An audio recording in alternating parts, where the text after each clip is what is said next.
नमस्कार। मैं हूं संतोष मानव। देर रात मैं इसलिए वीडियो बना रहा हूं कि एक बुरी खबर आपको दे दूं। मित्रों, हमारी जान आफत में है और हम किसी सरकार या सरकारों के भरोसे नहीं रह सकते, क्योंकि जिस हालात में हम हैं उसके लिए 100 में 100% न सही, लेकिन 50% दोषी तो हमारी सरकार है, हमारी सरकारें हैं। खबर यह है कि भारत, हमारा आपका सबका प्यारा भारत, कोरोना पीड़ितों के मामले में दुनिया में तीसरे नंबर पर आ गया है। अब हमसे ज़्यादा रोगी सिर्फ दो ही देशों में हैं, अमेरिका और ब्राज़ील। अमेरिका और ब्राज़ील के बाद भारत तीसरा देश है जहां सबसे ज़्यादा कोरोना के मरीज हो गए हैं। अभी तक रूस था तीसरे नंबर पर, अब हम रूस को पीछे छोड़ आए, तीसरे नंबर पे हम आ गए।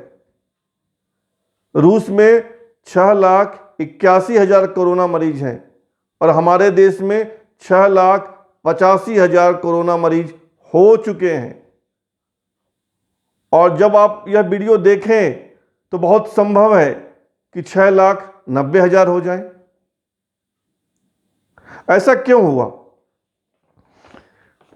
जो खबरें आ रही हैं उसके मुताबिक पिछले 10 दिन में ही 2 लाख मरीज बढ़ गए हैं।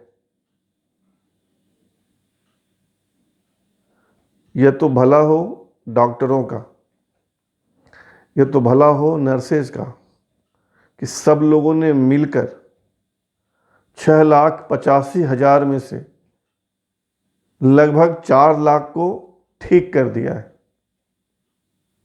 लेकिन स्थिति अभी और भयावह होने वाली है, क्योंकि जब देश में 600 मरीज थे और इक्का दुक्का मौत हुई थी, तब तो हमने पूरे देश में लॉकडाउन कर दिया। घर में बैठो, काम धंधा बंद, कोई काम नहीं होगा, कोई घर से नहीं निकलेगा।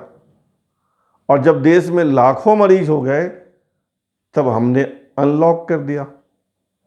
परिणाम यह हुआ कि लॉकिंग पीरियड में जहां 4,000 5,000 मरीज रोज बढ़ रहे थे, अभी 25,000 बढ़ रहे हैं प्रतिदिन। 10 दिन में 2 लाख बढ़ गए, मतलब क्या हुआ? 20,000 का एवरेज हो ही गया ना। कल का आंकड़ा 24,000 कुछ का था। 25,000 रोज मरीज बढ़ रहे हैं।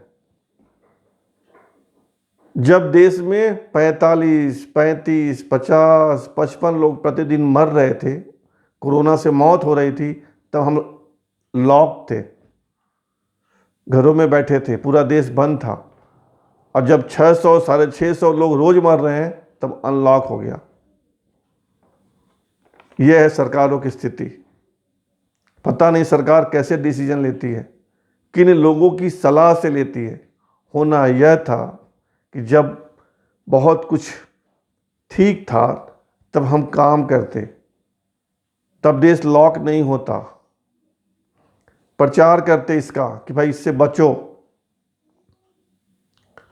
तब क्या होता कि हमारी अर्थव्यवस्था जो खराब हो रही है, जो हजारों हजार लाखों लोगों के सामने भूख से मरने की नौबत आ गई है, वह स्थिति नहीं होती। और आज हम लॉक होते तो इतने लोग नहीं मरते। लेकिन सरकारों को कोसने से कुछ नहीं होगा। जो हुआ वह हो चुका, जो बीत गई सो बात गई। अब हम और आप सभी यह प्रण लीजिए कि हमें अस्पताल जाने से बचना है। हम सावधान रहें कि कोरोना हमारे आसपास नहीं भटके, कोरोना हमारे आसपास नहीं फटके, हम कोरोना के मरीज नहीं बने। पिछले दिनों बिहार से एक खबर आई थी, बहुत चिंताजनक खबर थी। एक विवाह समारोह में हजारों लोग, सैकड़ों लोग जमा हो गए। परिणाम यह हुआ कि 70 लोग कोरोना मरीज हो गए, दूल्हे की भी मौत हो गई। ऐसी एक खबर और आई थी कि विवाह समारोह में बहुत सारे लोग जुट गए, दूल्हे के पिता का निधन हो गया। इस तरह की लगातार खबरें आ रही हैं। हमें इस स्थिति से बचना है।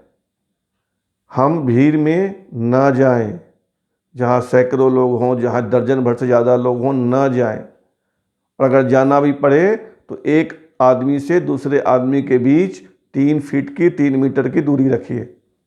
मास्क जरूर लगाइए और जब भी बाहर से आइए जूता चप्पल बाहर उतारिए, घर में आके स्नान कीजिए। अगर सैनिटाइज़र है तो हाथ में जो भी खुला स्थान है वहाँ सैनिटाइज़र लगाइए, नहीं तो साबुन से बहुत अच्छे तरीके से धो लीजिए। और भी कुछ उपाय होंगे वो आप पता कर लीजिए। बस शपथ एक ही है कि हमें अस्पताल नहीं जाना है, किसी कीमत पे नहीं जाना है। मैं यही बताने के लिए इतनी रात में आपसे रूबरू हुआ कि कोरोना के मरीजों के मामले में हमारा देश तीसरे नंबर पे आ गया है और जो स्थिति है वह और भयावह होने वाली है, और भयावह होने वाली है, क्योंकि बताया गया है, जो रिसर्चर हैं वह बता रहे हैं कि पीक टाइम अभी नहीं आया है, पीक टाइम तो नवंबर तक आएगा। मतलब अभी स्थिति है तो नवंबर में क्या होगा आप कल्पना कीजिए। हमारे देश में वैसे ही स्वास्थ्य सुविधाओं का बुरा हाल है। इसलिए खुद को बचाइए, अपने परिवार को बचाइए। यही मेरा आपसे निवेदन है, यही मैं आपसे कहने आया। बहुत बहुत धन्यवाद।